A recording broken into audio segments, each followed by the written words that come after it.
방송에서 제공하는 투자 정보는 투자 판단에 대한 조언입니다. 방송에서 제공하는 주식의 가치, 가격 상승 및 가격 하락에 대해서는 방송사에서 보장하지 않습니다.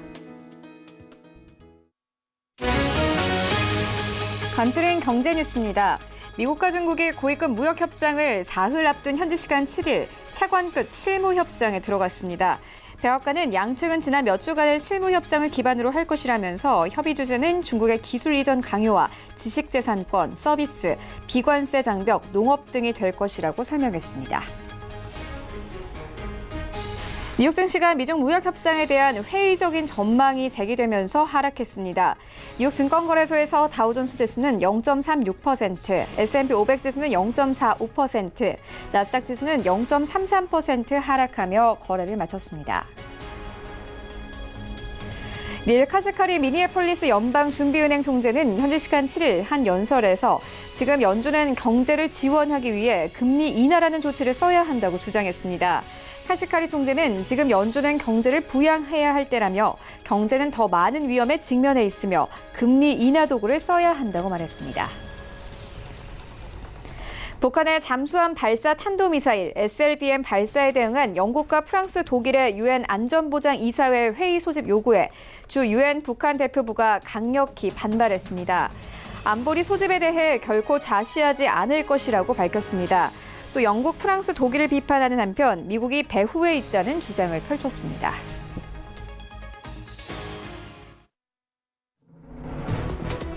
시청자 여러분 안녕하십니까? 출발 증시 와이드 1부 시작합니다. 최윤입니다. 어제 우리 증시 양지수 모두 상승하며 거래를 마쳤습니다. 시장의 전체적인 기조는 상승이었지만요. 종목별로 보면 이 상승한 종목보다는 하락한 종목들이 더욱더 많았습니다. 어제 바이오 종목들이 강세를 보였습니다. 코스피 시가총액 상위 종목들에 있는 종목이죠. 셀트리온과 삼성 바이오로직스가 크게 상승하면서 어제 코스피 시장 이끌었고요. 코스닥 시장도 마찬가지입니다. 헬릭스미스와 이 HLB가 두 자릿수의 상승세를 보이면서 어제 코스닥 시장 강하게 이끌어 주었습니다. 반면에 대북주들은 좀 크게 빠졌는데요. 어제 이렇게 종목별로 좀 온도차가 있었습니다. 이런 가운데 간밤에 뉴욕 증시 3대 지수는 모두 하락하며 거래를 마쳤습니다. 전해드렸듯이 실무급 협상이 시작됐고 이 결과에 대한 전망은 엇갈리면서 시장의 관망 기조는 짙었는데요. 이런 시장 상황을 오늘 출발 증시 와이드 1부에서 정확하게 알아보도록 하겠습니다. 네, 먼저 오늘 글로벌 시시각각 시간에는요, 세계 경제 다루도록 하겠습니다. 일본 정부의 경기 동향지수 기조 판단이 4개월 만에 다시 악화로 하향 조정됐습니다. 세계 경제 둔화 기조 나타내고 있는데 함께 전체적으로 짚어보도록 하겠고요. 이어서 애플이 홍콩 시위대가 경찰 진압을 피하는 용도로도 사용할 수 있는 이 앱 출시를 허가했습니다. 미중 무역 협상이 난항을 겪고 있는 가운데 새로운 쟁점이 될지 함께 살펴보도록 하겠습니다. 네, 이어지는 라이브 이슈타임에서는요. 어제 남북 경협주가 급락했습니다. 등락을 반복하는 경협주들 어떤 시선으로 바라보면 좋을지 함께 살펴보도록 하겠고요. 이어서 이 정치 테마주가 다시 들썩이더니 다시 급락이 나오는 종목들이 나오고 있습니다. 특히나 안철수 전 바른미래당 의원이 정계 복귀 가능성에 선을 그으면서 관련주들이 약세를 보이는데요. 함께 투자 의견 들어보도록 하겠습니다. 출발 증시 와이드 1부 지금 출발합니다.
네, 시장의 중심이 된 이슈를 꼼꼼하게 체크합니다. 글로벌 시시각각 시간인데요. 바로 투자증권연구 윤정식 팀장 화상으로 연결되어 있습니다.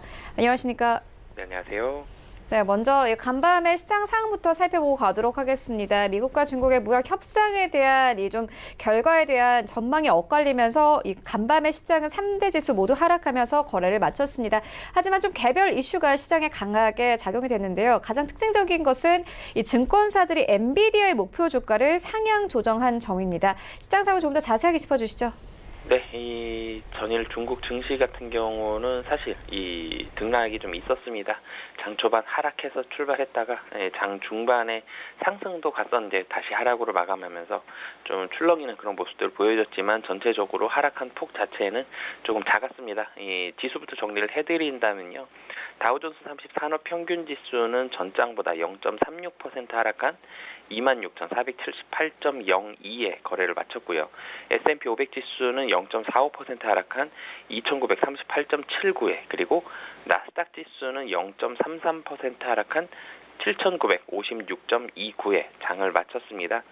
이 시장은 미중 무역 협상 관련한 소식, 그리고 도널드 트럼프 미국 대통령 탄핵 문제를 둘러싼 이 전국 상황 등을 전체적으로는 좀 주시를 하면서 이 지수가 움직였다라고 보시면 되겠는데요. 이 미국과 중국이 오는 10일부터죠. 이틀간 워싱턴 DC에서 고위급 회담을 열 예정인 가운데 협상 전망에 대한 소식이 엇갈리면서 주가가 좀 변동성을 보였다라고 보시면 되겠습니다.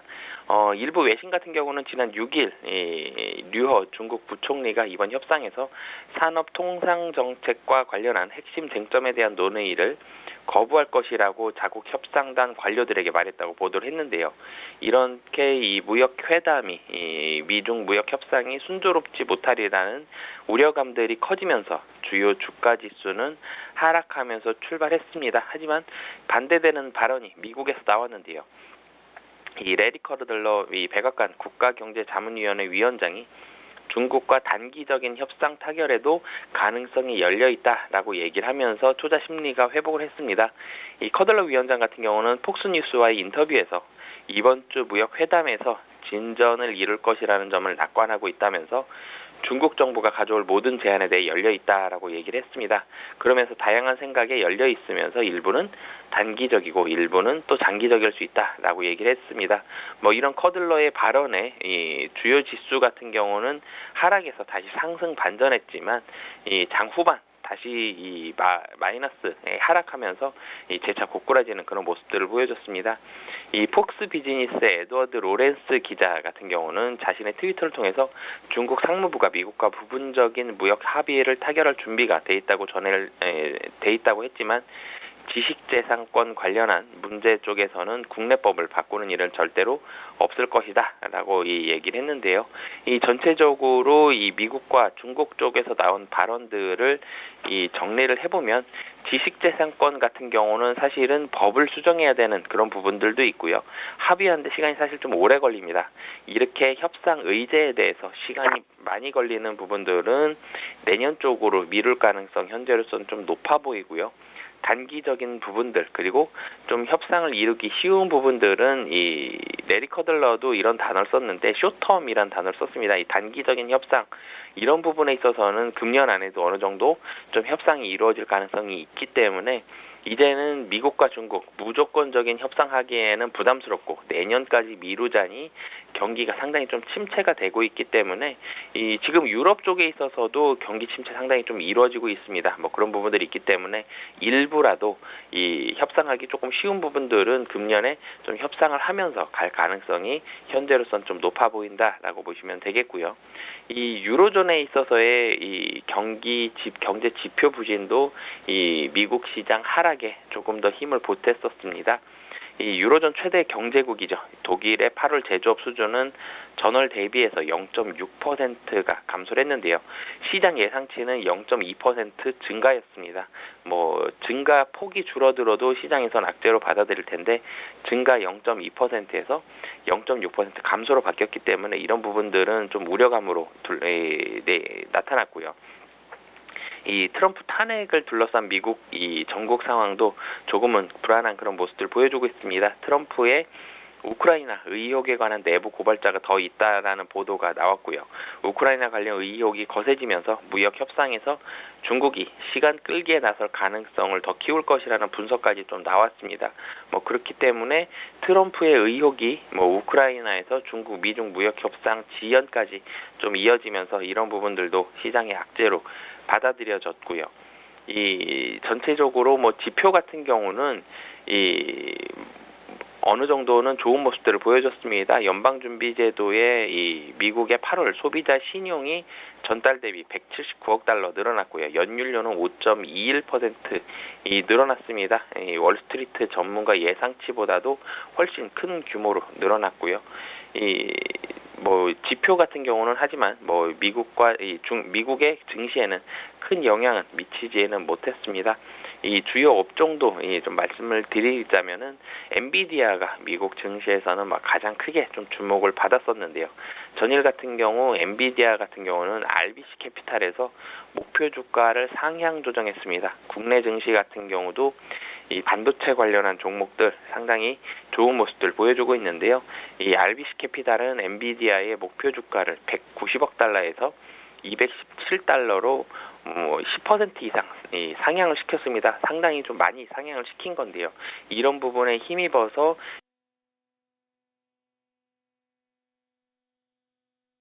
엔비디아에 대해서 비디오 카드에 대한 수요가 2019년도 후반에서 2020년도 초에 데이터 센터 고객들의 시스템 업그레이드에 따라서 지속적으로 증가할 것이다 라고 분석을 했는데요. 사실은 데이터 센터 고객들의 업그레이드가 이루어진다라면은 엔비디아 같은 이 비디오 카드에 대한 이 수요도 늘어나고요. 반도체에 대한 수요도 늘어나기 때문에 그런 부분들 지속적으로 좀 좋았고요. 애플 같은 경우도 아이폰 11에 대한 수요 증가 기대감으로 소폭이지만 상승을 했습니다.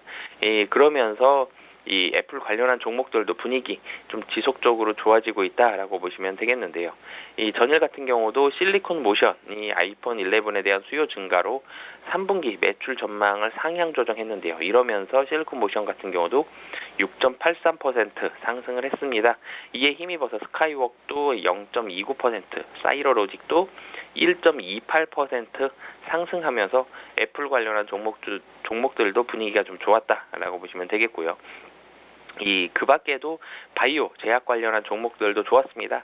악세아 테라퓨틱스는 화이자와 특정 심혈관 및 대사질환 환자를 치료하기 위해 개발된 이 약품이 라이센스 계약을 체결했다고 발표하면서 31% 급등했고요. 이 악세아 테라퓨틱스의 지분을 가지고 있는 아이오닉스 제약도 2.51% 상승을 했습니다. 그러면서 바이오 업종들 전체적으로 투심이 좋아졌는데요. 바이오젠이 1.3%, 암젠이 0.8%, 길리어드 사이언스까지 상승하면서 바이오주 분위기 좋아졌고요. 코노코필립스 같은 경우도 분기 배당금 37.7% 큰 폭으로 상향 조정하면서 2% 넘게 상승을 했습니다. 우버 같은 경우는 시티그룹이 투자 의견을 상향 조정하면서 2.36% 강세를 보였고요.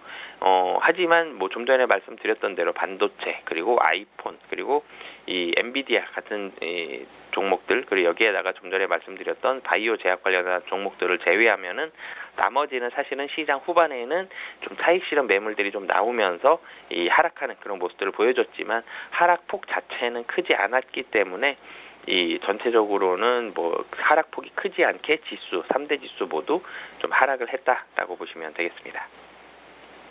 네, 일단 무역 협상에 대해서는 의견이 좀 여러 나뉘고 있고 뉴욕 증시도 개별 이슈로 움직였는데 오늘 우리도 이 삼성전자 실적이 발표가 되는 만큼 좀 개별적인 이슈로 움직일 가능성이 높아 보입니다. 이어서 전체적인 경제 상황 짚고 가도록 하겠습니다. 일본 정부의 경기 동향 지수 기조 판단이 4개월 만에 다시 악화로 하향 조정됐습니다. 이렇게 세계 경제를 현재 둔화 기조 나타내고 있는데요. 일본 경제 방향성 어떻게 보고 계십니까?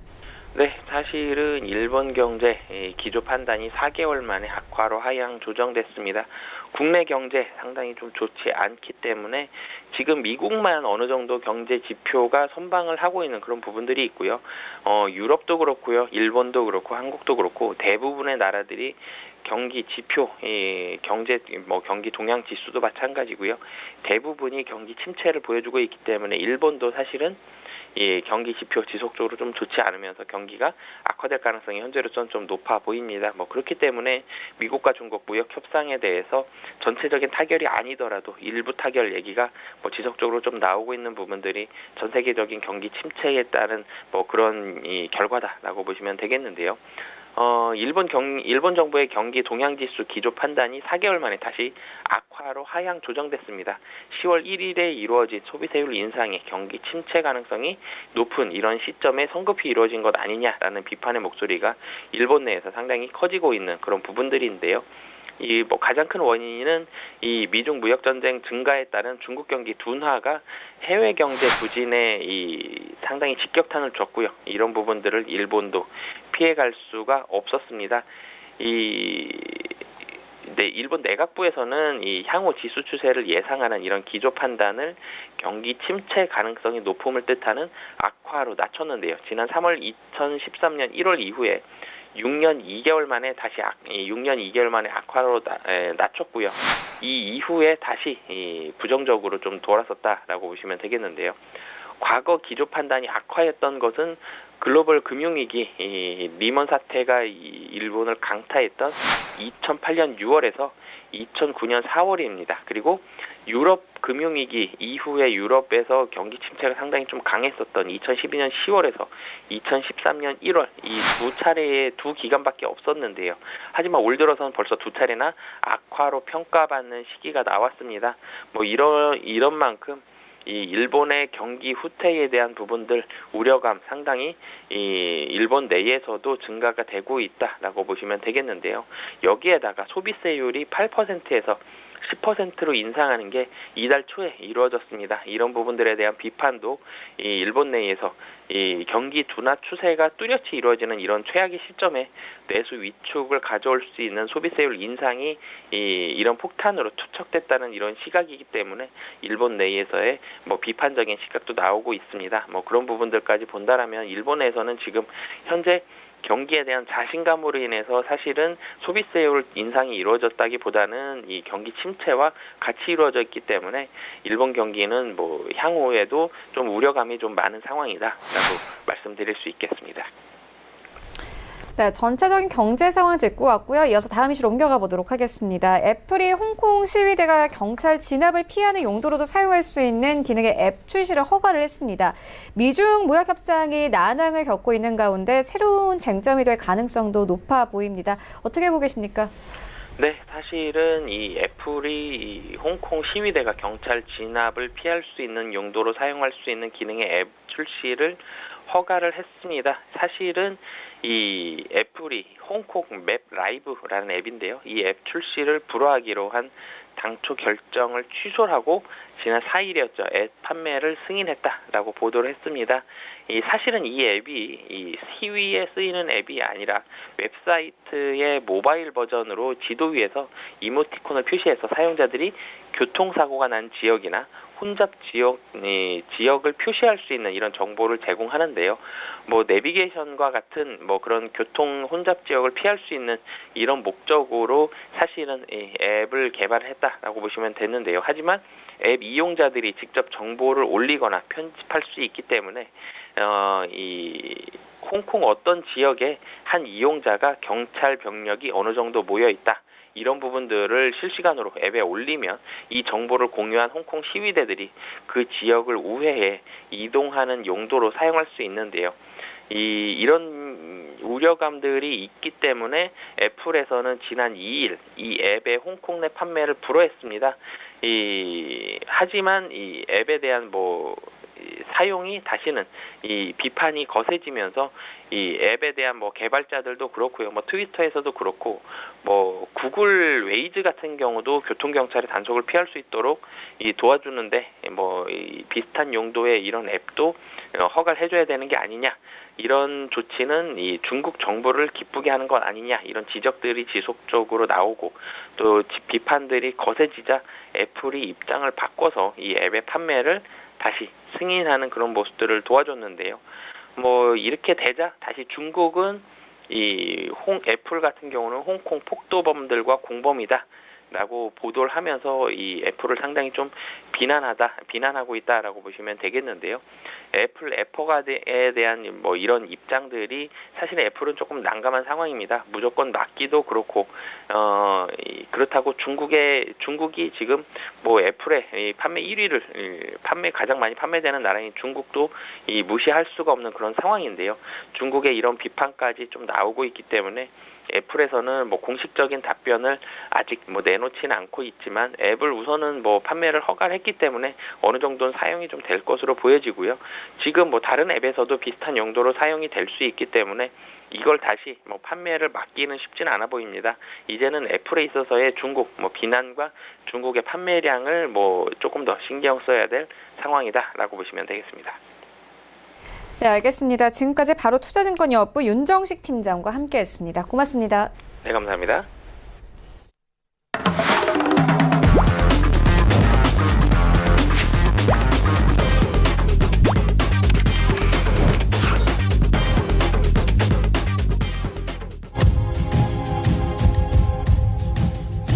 네, 국내 이슈들 조금 더 세밀하게 살펴보고 가도록 하겠습니다. KTB 투자증권 이소은 과장 전화 연결되어 있습니다. 안녕하십니까? 네, 안녕하십니까? 네, 먼저 어제 가장 핫했던 종목들부터 살펴보고 가도록 하겠습니다. 어제 남북 경협주들 급락했습니다. 경협주들 등락을 반복을 하고 있는데요. 하지만 여전히 증권사에서는 이 북한과 미국의 대화의 모멘텀은 남아있기 때문에 연말까지는 좀 매수해볼 만하다 이렇게 보고 있거든요. 과장님께서 어떻게 보십니까? 네, 맞습니다. 우선 비핵화 실무협상이 결렬됐다고 하지만은 우선 그 스톡홀름에서 진행된 실무협상에서 미국은 창의적인 방안을 논의했다라는 부분을 언급을 했기 때문에 아직까지는 계속 지켜봐야 된다라고 판단이 되고 있습니다. 미국은 2주 뒤에 논의 재개를 촉구했는데 북한이 숙고하겠다고 주장하면서 대화 가능성이 열려 있는 것으로 좀 판단이 되고 있고요. 하지만 상황이 녹록지는 않습니다. 우선 이번 실무협상에서 북한의 요구 조건을 지금 확인은 됐고 미국은 기존과 다른 방식으로 북한과의 대화를 이어가려는 의지를 보였기 때문에 이전보다 협상이 진전될 가능성은 더 있지 않을까 지금 생각이 되고 있고요. 우선 북한 어제 남북 경협주들은 그 전이었죠. 이 결과 나오기 전에 북미 협상의 긍정적 결과를 처음 반영한 탓에 어제 그런 결렬 소식은 이 관련주들의 약세를 불러왔다라고 볼 수 있겠고요. 이번 협상을 계기로 워낙 약세 압력이 많이 커진다고 한다면 외국인 수급까지 달라질 수 있어서 이거에 대한 이슈는 중요하다라고 좀 생각이 되고 있습니다. 어제 같은 경우 현대엘리베이터, 아난티, 인디에프 대표적인 남북 경협주들이죠. 이런 종목들의 하락세가 눈에 띄게 나타났다라고 볼 수 있겠고, 지금 추후에도 봐야겠지만은 아직 2주 뒤에 어떤 논의 재개를 촉구한 상황이 있기 때문에 북한의 이거에 대한 반응이 어떻게 나오냐에 따라서 경협주들의 변동성은 더 심해질 가능성이 있지 않을까 이렇게 좀 판단됩니다. 네, 남북 경협주들 짚고 왔는데 이어서 이 정치 테마주도 등락을 반복을 하고 있습니다. 일단 최근 좀 책 출판으로 뜨거웠던 안철수 전 바른미래당 의원의 정계 복귀 가능성에 이 선이 그어지면서 어제 관련주들이 약세를 보였습니다. 투자 의견 들어보도록 하겠습니다. 네, 안철수 전 바른미래당 의원이죠. 정계 복귀 가능성에 대해서 선을 좀 그은 모습 보여주었는데요. 우선 독일에 이어서 미국으로 옮겨서 영구로 이어가겠다는 뜻을 밝혔습니다. 내년 총선을 앞두고 자유한국당과 바른미래당 또 비당권파 등 이 보수 야당에서 안 전 의원에게 꾸준히 러브콜을 보냈던 만큼 야권발 정계 개편에도 변수가 될 것이란 관측이 나와주고 있고요. SNS 계정에 올린 글을 통해서 밝혔던 내용에 따르면은 오래전부터 계획했던 대로 10월 1일부터는 독일을 떠나서 미국 스탠퍼드 법대의 그리고 과학과 기술 프로그램에서 방문학자로 연구를 이어가기로 했다고 전했습니다. 우선 법과 제도가 과학과 기술의 빠른 발전을 반영하지 못하고 오히려 장애가 되는 경우가 많아지고 있다면서 이를 얼마나 잘 해결하느냐가 미래의 국가 경쟁력을 좌우하게 될 텐데 이를 연구하는 곳이라는 부분을 설명했고요. 독일을 비롯한 유럽에서도 치열한 미래 대비 혁신 현장을 다니면서 우리의 미래와 먹거리에 대해서 고민했다면 미국에서는 이런 구상을 현실화하기 위한 법 그리고 제도적 개선과 적용에 대한 연구를 계속 이어나가려 한다는 부분을 SNS에 덧붙였습니다. 정치권에서는 1년 만에 SNS 활동을 재개하고 동대치료한 경험 등을 담은 내가 달리기를 하며 배운 것들은 제목의 저서를 발간하는 이 안철수 전 의원의 행보를 두고 정계 복귀가 임박한 것 아니냐는 분석이 나와주고 있고요. 우선 지금 정치적인 이슈이긴 하지만은 우선 그 바른미래당 비당권파 의원들도 이 어떤 그 신당 창설 준비 등인 또 이제 또 유승민 바른미래 의원 같은 경우에도 안전 의원에게 좀 합류를 좀 요청한 상황이라고 좀 볼 수 있겠고요. 나경원 한국당 원내대표 같은 경우에도 안철수 전 의원부터 우리 공화당 이르기까지 같이 할 수 있는 분들이 모두 같이 하는 게 진정한 연대다 이런 명의부사를 좀 타진한 바 있는데 하지만 안철수 전 의원의 거리두기를 하게 되면서 이 안철수 관련주라고 하겠죠.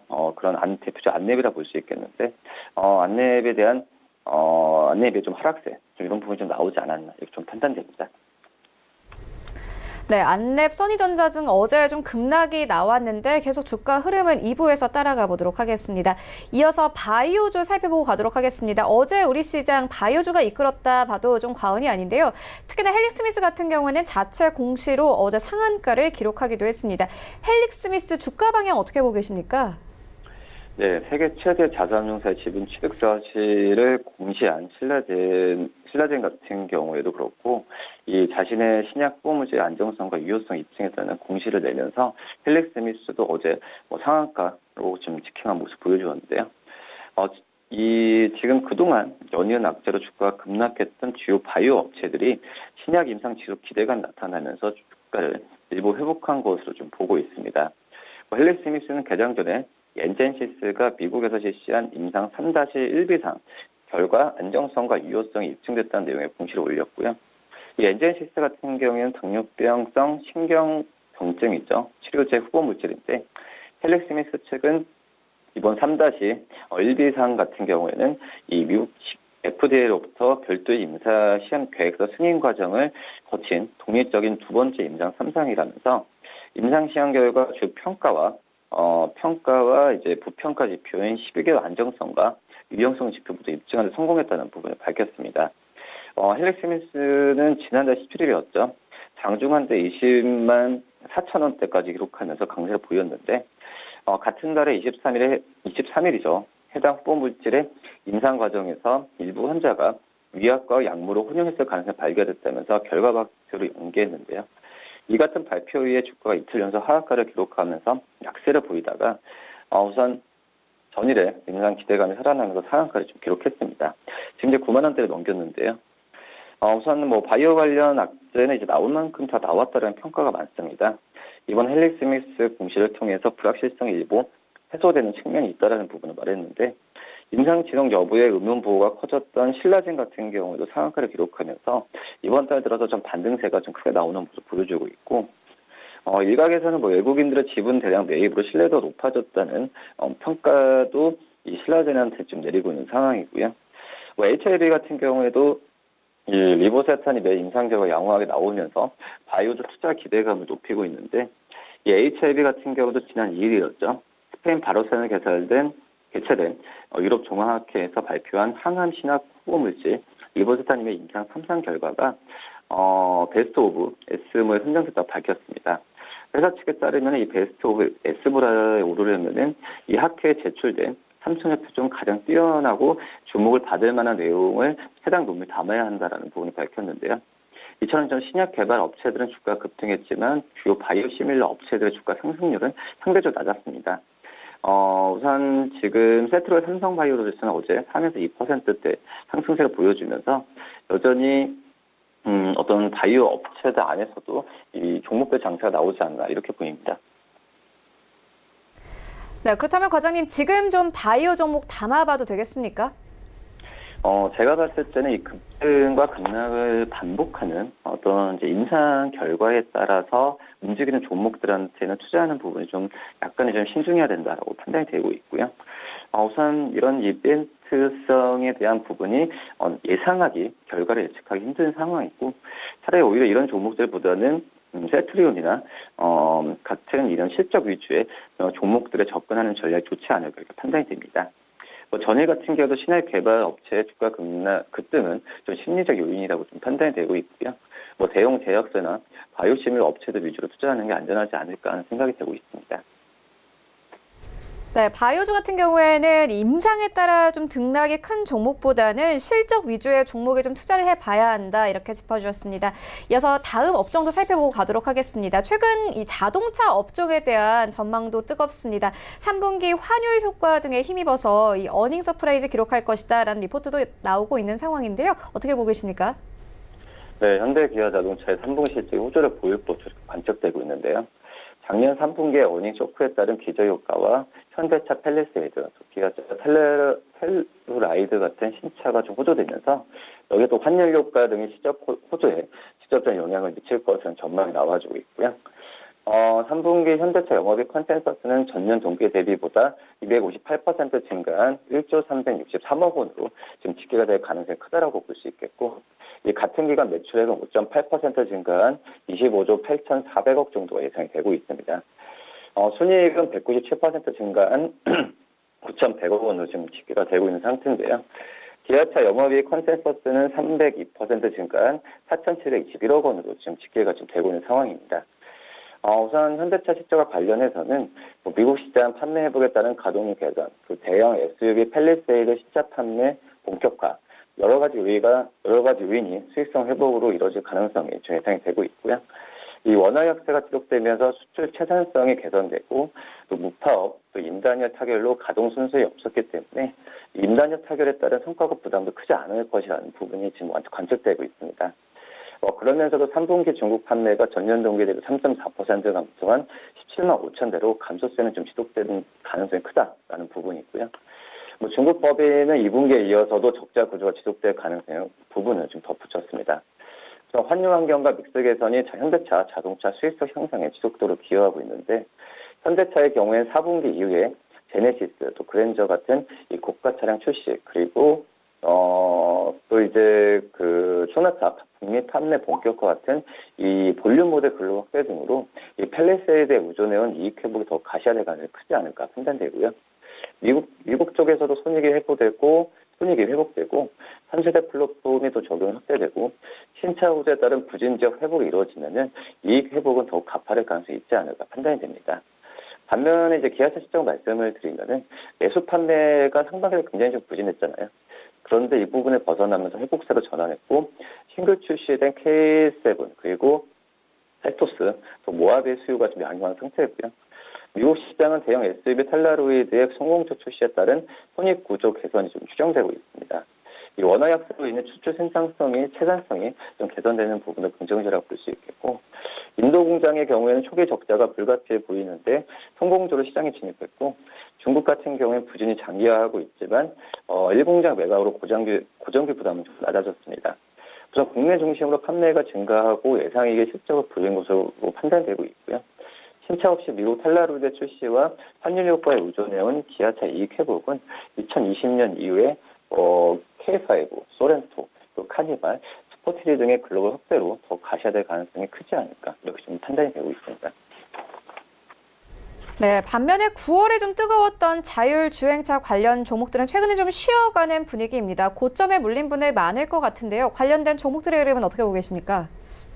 네, 관련주들, 정부 정책에 어떤 수혜가 나올 수도 있겠고, 그리고 이제 지금 현재 봤을 때는 우리나라가 아직까지 자율주행차에 대한 투자를, 시장 점유율은 외국 전방 기업보다는 낮지 않나 지금 생각이 되고 있는데, 하지만 최근에 현대차 같은 경우에도 자율주행 부분을 해외 업체들과 협력 관계를 유지하고 있고, 이런 부분에 있어서는 자율주행차에 대한 주가에 대한 긍정적인 방향을 좀 갖고 가도 괜찮지 않을까 이렇게 좀 판단이 되고 있습니다.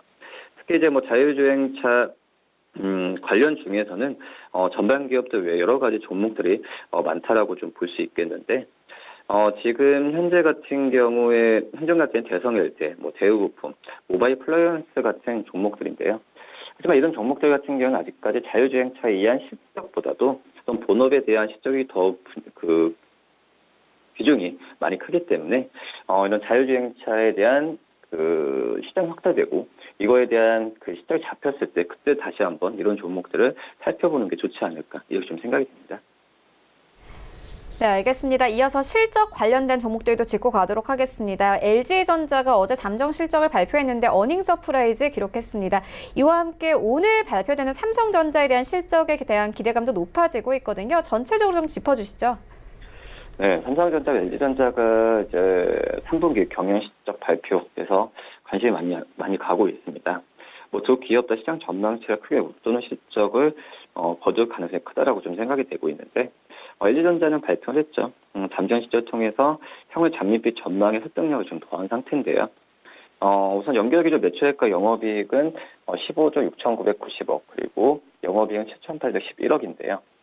이는 전년 동기 대비해서 1.8% 또 4.3% 증가한 수치입니다. 한마디로 시장 전망치를 크게 웃도는 실적인데 우선 지금 현재 LG전자의 지금 3분기 실적은 전문가들은 영업이익이 6천억 정도 예상이 됐던 상황에서 7,800억까지 넘었다는 부분은 어닝 서프라이즈로 지금 평가를 받고 있다고 볼 수 있겠고요. LG전자는 역대 3분기 매출액 가운데 최대치를 기록했고 3분기 누적 매출액도 역대 최대액입니다. 우선 스마트폰 사업의 생산 소율성 재고 결정이 수치로 드러나면서 이런 결과 나오지 않았나 판단이 되고 있고 LG전자는 스마트폰 생산 라인을 베트남으로 통합 이전한 바 있습니다. 이후에 생산 수율이 안정화되면서 MC 사업부 손실폭이 축소됐고요. 이는 영업이익 개선 효과로 이어지고 있는 분석이고 여기에 또 자회사죠. LG 이노텍의 카메라 모듈 출하량이 증가하면서 실적 개선에 긍정적인 영향을 미쳤을 것으로 예상이 되고 있습니다. 이 3분기 실적은 시장 컨센서스를 상회를 하는 현재 상태에서 이 MC 사업 부분에 대한 정상화 이루어진다면 4분기 내년에도 실적이 기대가 돼도 괜찮지 않을까 판단되고요. 오늘 발표하는 삼성전자도 전망치도 웃도는 실적이 예고되고 있습니다. 삼성전자의 3분기 실적과 매출액은 매출은 62조, 그리고 영업이익 7조 원 수준으로 예상이 되고 있고요. 영업이익 같은 경우는 전년 동기 대비 60% 하락할 가능성이 있지만 상반기도 좋지 않았기 때문에 어느 정도 긍정적인 결과 나오지 않을까 판단이 되고 있고요. 이 삼성전자도 실제 회사가 거둔 실적이 시장 그 전망치를 뛰어넘을 가능성도 제기되기 때문에 특히 이런 이유 같은 경우에는 이제 반도체와 디스플레이죠. 이쪽에서 실적 회복세가 뚜렷하다는 판단이 나오고 있습니다. 특히 메모리 반도체 사업의 수익 개선될 가능성이 높은데 이 반도체 업계 공급 조절과 일부 데이터 센터 업체의 재고 확보 등의 실적에 영향을 미친 것으로 판단이 되고 있고요. 이 비메모리 반도체에서는 카메라, 이미지 센서 증가하고 사업 전반에 긍정적 영향이 기대되고 있습니다. 이 반도체 업황 개선이 시작이 되고 있고 랜드 재고 정상화가 빠르게 진행되고 있다면 매출 증가와 수익성 개선은 동반될 것으로 판단되고 있고요. 우선 디스플레이 부분 쪽은 아이폰 11번째, 아이폰 11 출시 수혜로 OLED 매출에 대한 오를 가능성이 크지 않을까 이렇게 봅니다. 네, LG전자 같은 경우에 워낙 생활 가전이 좀 실적을 이끌어줬습니다. 오늘 삼성전자가 만약에 영업이익 7조 원대 사수가 되면 반도체 업황 회복이라고 봐도 되겠습니까? 지금 현재 봤을 때는 반도체에 대한 디램과 랜드에 대한 가격에 대한 부분이 이미 좀 시장에서 그 분기별로 봤을 때도 좀 오르는 추세가 감지가 되고 있다고 볼 수 있겠고요. 그렇겠죠. 어떻게 보면은 이 스마트폰 신규 출시가 하반기 때 좀 많이 나왔던 상태에서 이 드램과 랜드에 대한 수요, 특히 PC 쪽이죠. PC 쪽에서의 그 수요가 좀 많아지면서 이 메모리 가격에 대한 그 반등이 계속 이어질 가능성은 좀 있다라고 좀 생각이 되고 있습니다. 하지만 반도체 업황이 예전만큼 호황을 누린다라고 하기에는 지금 현재 좀 약간의 얘기하기에는 좀 한계가 있다고 좀 생각이 되고 있고요. 하지만은 어느 정도 미국과 중국의 무역 마찰에 긍정적으로 좀 해빙하는 전환이 된다고 한다면은 이 반도체 수출 쪽에서는 그나마 우리나라는 좀 기회가 좀 되지 않을까를 좀 생각이 되고 있습니다. 상반기 너무 안 좋았었던 이런 반도체 수출과 가격에 의한 실적에 대한 하락 이런 부분은 그래도 하반기 때는 만회가 되지 않을까 좀 판단이 되고 있고요. 한국 반도체 수출 단가 역시 최근에 어떤 공급에 대한 제약 그리고 수요 개선까지 있으면서 반도체 수출 단가도 지금 3% 가까이 좀 상승을 했습니다. 뭐 그렇기 때문에 이거에 대한 시장에서의 좀 긍정적인 긍정적인 모멘텀이 있을 거로 판단이 되고 있고요. 뭐 하지만 이제 삼성전자 외에는 SK하이닉스 같은 경우에도 3분기 영업이익이 좀 많이 줄어들 것으로 좀 보여주고 있는데, 하지만 이 3분기 실적을 바닥으로 좀 기점으로 주가에 대한 상승력을 좀 갖고 갈 가능성이 좀 있지 않을까 생각이 됩니다. 네, 삼성전자, LG전자 모두 짚고 왔는데 이 두 종목과 모두 관련된 것이 바로 올레드입니다. 관련해서 좀 부품주들 좀 투자를 해봐도 되겠습니까? OLED 부품주들은 여러 가지 지금 현재 극과극으로 좀 나눠지고 있습니다. OLED 전방에 대한 또 중국 쪽에서의 투자나 뭐 이런 부분에 있어서는 긍정적이라고 좀 생각이 좀 되고 있긴 하지만은 OLED 디스플레이 쪽이 하반기 때 굉장히 좀 안 좋았습니다. 그런 점에서 이런 단순 투자가 주가에 미치는 영향이 좀 크다라고 좀 판단이 되고 있고요. 하지만 종목별로는 좀 차이가 나지 않을까 생각이 되고 있는데, 우선 OLED 매출에 대한 확대가 전방 산업이 커진다고 한다면은 뭐 실리콘웍스나 이런 LG 디스플레이의 주요 고객사를 갖고 있는 이 부품주들한테는 분명히 실적에 대한 기회가 된다라고 좀 생각이 되고 있고요. 특히 이제 LG 디스플레이의 대형 LCD TV 패널 같은 경우에 이번 달부터 구조 조정을 시작하게 됩니다. 그렇게 된다고 한다면 실리콘웍스나 관련된 부품주들의 어떤 판매 가격은 더 높아질 것으로 좀 판단이 되고 있고요. 그렇기 때문에 이 OLED 관련주 안에서는 어떤 종목들을 찾는 전략이 중요하지 않을까 판단이 되고 있고, 원익 IPS도 마찬가지죠. 랜드랑 즉 OLED 중에서 QD OLED에 대한 투자에 대한 재개가 된다고 한다면 역시 이 원익 IPS 같은 이 반도체 장비 그리고 이 OLED 장비주에 대한 뷰는 좋다라고 좀 말씀드릴 수 있겠습니다. 네, 원익 IPS 언급해 주셨는데 어제 관련해서 목표가 상향 조정한 리포트 계속 나왔었죠. 그래서 주가 흐름은 따라가 보도록 하겠습니다. 지금까지 KTB투자증권 이성훈 과장과 함께했습니다. 고맙습니다.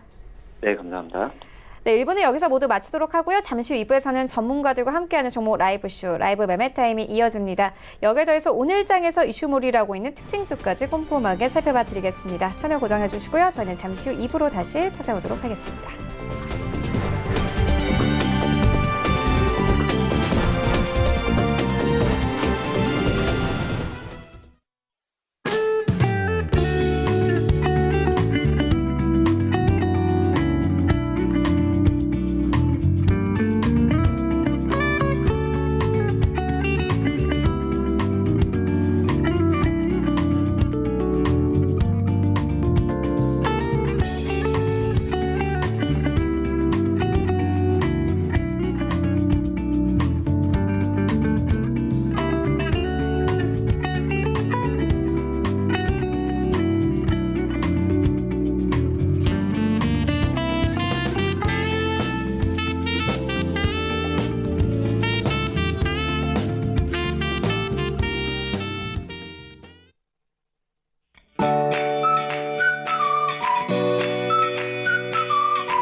안녕하세요. K웨더 라이프스타일 예보 김단비입니다. 이 시각 위성 영상 보시면 전국에 구름 많은 가운데 내륙 곳곳으로는 안개가 다소 짙게 끼어 있습니다. 일부 내륙은 가시거리가 200m 이하로 짧은데요. 출근길 교통안전에 각별히 유의하시기 바랍니다. 절기 할로윈 오늘은 전국이 대체로 맑고 선선하겠습니다. 다만 경기 북부와 강원 북부에는 오전 한때 빗방울이 떨어지는 곳이 있겠습니다. 오늘 서울의 아침 기온 13도에서 시작해 한낮에는 20도까지 오르겠는데요. 아침 저녁으로는 다소 쌀쌀해서 외출 시 겉옷은 잘 챙겨주셔야겠습니다. 내일은 서울의 아침 기온이 한 자리까지 큰 폭으로 내려가며 올 가을 중 가장 쌀쌀하겠습니다. 갑작스런 기온 변화에 건강관리 잘해주시기 바랍니다. 오늘은 중국 북동부에서 다가오는 고기압의 영향을 받겠습니다. 다음은 자세한 지역별 날씨입니다. 중부지방 경기 내륙과 강원 영서, 강원 산지는 바람이 강하게 불어 아침 체감 온도가 5도 내외로 낮아 쌀쌀하고요. 낮 기온은 20도 안팎이 예상됩니다. 동해안 속초의 아침 기온 14도를 보이고 있고요. 낮 기온은 속초와 강릉 21도가 되겠습니다. 남부지방 부산과 대구는 아침 기온 16도에서 시작해 한낮에는 24도까지 오르겠고요.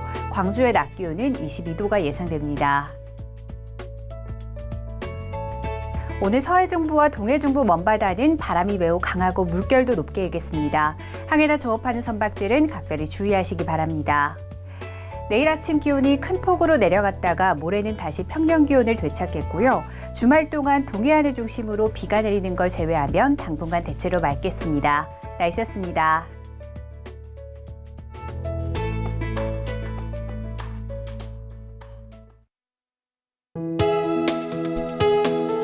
본 방송에서 제공하는 투자 정보는 투자 판단에 대한 조언입니다. 방송에서 제공하는 주식의 가치, 가격 상승 및 가격 하락에 대해서는 방송사에서 보장하지 않습니다.